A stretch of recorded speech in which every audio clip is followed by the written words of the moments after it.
Falleció Quincy Jones, Ah. el productor de Michael Jackson. Y yo les voy a decir que cuando conocí la historia de Quincy Jones, porque me gusta mucho Michael Jackson, Quincy Jones nace en Chicago. Ajá. Yo en un contexto muy complejo, en una pobreza extrema absoluta, Wow. en donde literal comían hasta ratas, él contaba. Ish. Porque vivían en un nivel de pobreza, su mamá tenía problemas psiquiátricos, tenía esquizofrenia, y a los 7 años, cuando él tenía 7 años, se fue a un centro de psiquiatría, la mamá. Ok. Entonces él crece con su papá, con su abuela y con sus hermanos. Nació el 14 de marzo, es Piscis, ya después van a entender un poco por qué digo esto. Ciudad que se sentó y lo empezó a tocar, esto fue a los 14 años, sin saber absolutamente nada. Y en ese momento él dice que sintió una atracción tan fuerte por la música que se dedicó a estudiar el piano y todos los instrumentos, la percusión, los vientos y demás. A los 16 años ya sabía tocar todos estos instrumentos. Wow. O sea, literal, ese piano le cambió la vida. O sea, el man sí era medio genio. porque eso Sí, era no- muy no- talentoso, Sí, en 2 años tanto instrumento. pero al Sí. final ya les voy a decir también que fue fundamental para él. Entonces en esa época, 16 años, obviamente empieza a conocer más gente, empieza a ir a los bares a tocar, ya con este conocimiento musical, se conoce con una persona fundamental en su carrera que es Ray Charles, otro artista muy un importante, casero. un jazzero impresionante, y empiezan como a hacer arreglos musicales y a escribir para las big bands, que son estas Sí, bandas de jazz en los años 50. Dice que necesita seguir estudiando, así que se va para París a estudiar música clásica, a estudiar más sobre las cuerdas ¿Vio? y demás. Forma una big band en París y le va muy mal y entra en una quiebra absoluta, lo cual decide regresar a Estados Unidos y buscar trabajo en Nueva York sin un solo peso en el bolsillo. A guerrear. Todo esto con unas dificultades muy graves de racismo, sobre todo cuando él tocaba en las big bands. Contaba que el conductor no sé, de los carros donde se iban a diferentes lugares, que le tocaba contratar a uno blanco para que se bajara a comprar la comida porque los restaurantes decía only No, whites. Muy duro. Uy, no, Solo ¿qué para es blancos. ¿Qué es esto? Por Dios. Sí, en una época de represión y de racismo muy, muy alta. Entonces regresa a Estados Unidos y busca trabajo y encuentra trabajo como reclutador o como label en una disquera que se llama Mercury. Ahí empieza a hacer label, entonces recluta artistas y talentos y empieza en este trabajo y empieza a hacer sus primeros pinitos de producción musical. Es ahí cuando hace su primer éxito de una artista que se llama Leslie Gore y esto se llama It's My Party y empieza a sonar en los diferentes listados del mundo. Esto es It's My Party.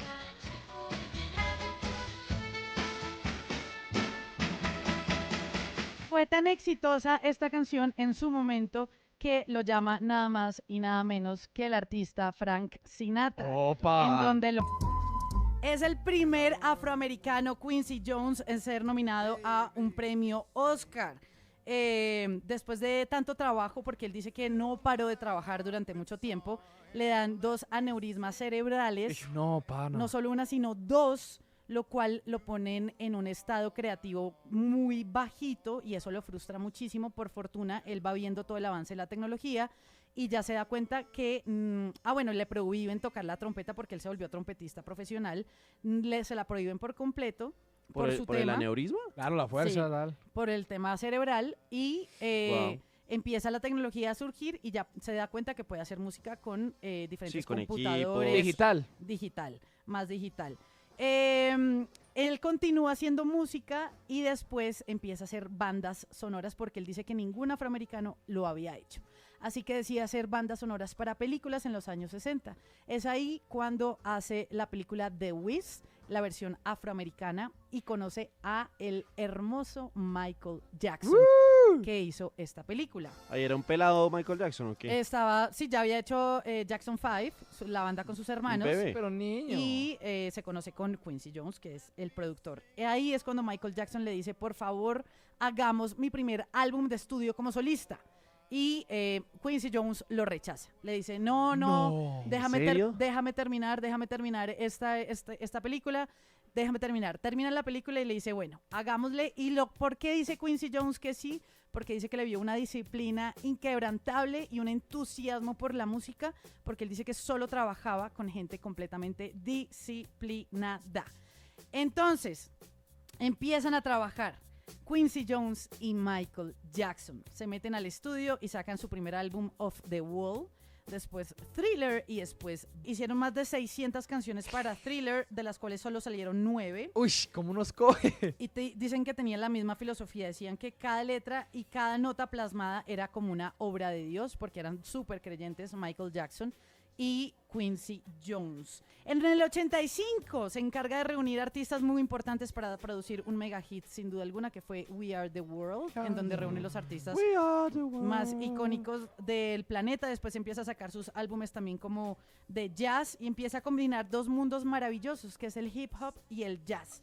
Él quería homenajear a los músicos afroamericanos, invitando a diferentes generaciones a ser parte de sus álbumes.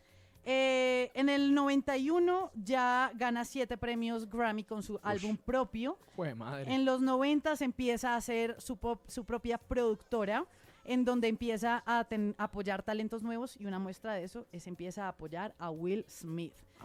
¿Qué significaba este movimiento? Porque lo habían entendido mal.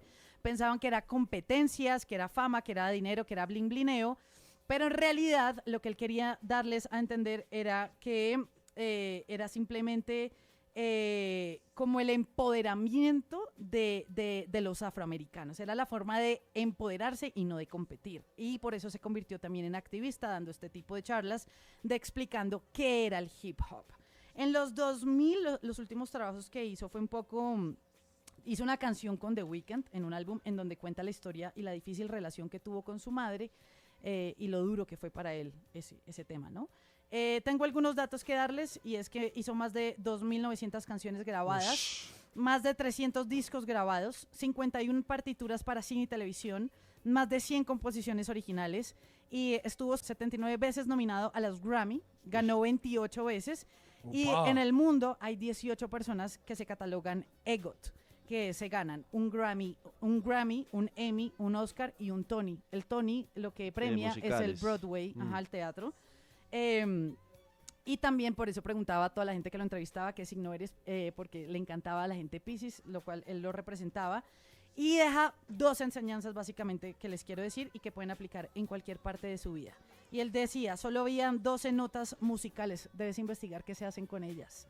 Y también que no solo el talento era súper importante, pero que realmente él nunca paró de estudiar, ni de trabajar, ni de conocerse a él mismo, y de ser muy leal a lo que él era.